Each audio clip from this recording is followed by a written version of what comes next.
Hey anime fan, time for another review. Today I'm looking at the first episode of Pretty Cure. If you're unaware, Pretty Cure is a mahou shoujo anime that's enjoyed massive success in Japan, with over 10 seasons and a Xerxes-sized army of magical girls, ready to put the smackdown on the forces of evil and do coordinated dance numbers in space.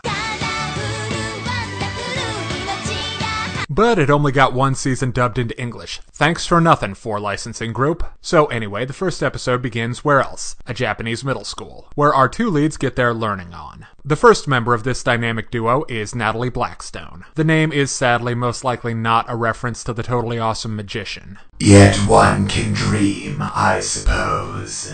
Nat's spunky and sporty. She's also the star of her school's lacrosse team. The other half of Team Pretty Cure is Hannah Whitehouse. She's the smart one. Real egghead. She's in the school science club. Like I said, real egghead.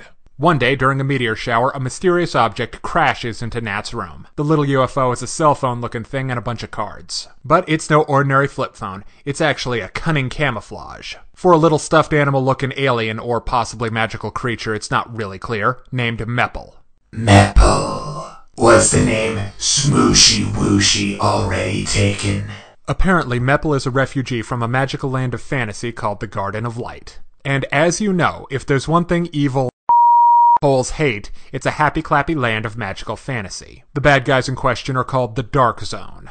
Meppel fled the garden during the Dark Zone's attack. Meanwhile, Hannah, with the help from her totally awesome dog, has found a box in her storage shed containing another magic cell phone. This one's home to one Princess Meppel, on the instructions from their new pals. Very vague instructions, by the way.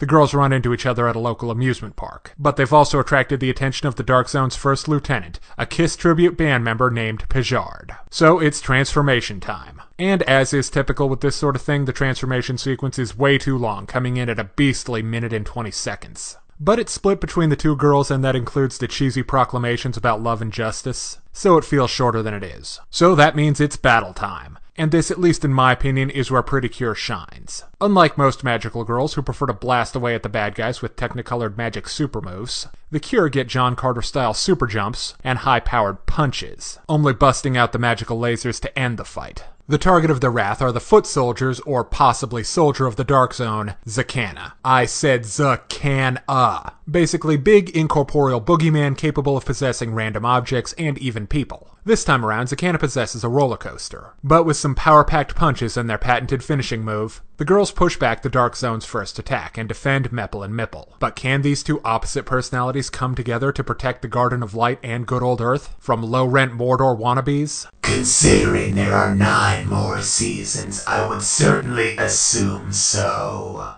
Like most magical girl anime, the main characters are, well, the magical girls. Duh. They've got kind of a yin-yang thing going on. The girls are opposites in a lot of ways. Nat, Cure Black, is a sporty, spunky tomboy, with big, expressive emotions. Hannah Whitehouse, Cure White, I see what you did there. It was trite and obvious. Is smart, reserved, and quiet. Together, they're your typical brains and brawn duo. Think Master Blaster, Dash and Twily, Mike and Gabe, Raph and Donnie, Amy and Lita. We get it. Aw, but I had one more. Fine. Knockout and Breakdown. Nat's the main-ish one, which was a good decision. She's emotive and has a strong screen presence. She also has a good heart, but tends to be impulsive.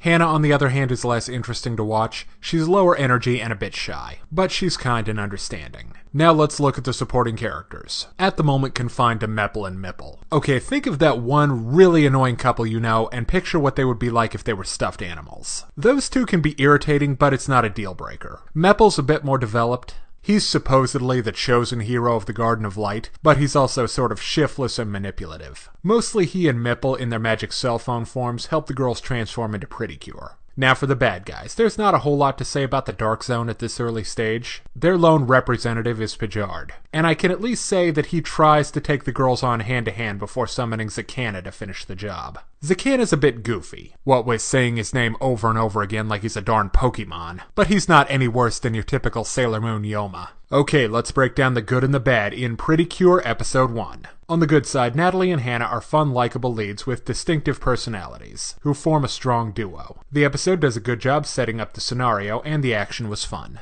On the downside, Meppel and Mipple are a bit on the irritating side, and the episode doesn't really put enough effort into developing its scenario. It wants to get to the Monster of the Week status quo really quickly. Frankly, in my opinion, I think a 2-part episode would have been better as a series opener, but what we have here ain't bad. So I give Pretty Cure Episode 1 4 out of 5. Thanks for watching. I'm the Stupid Private.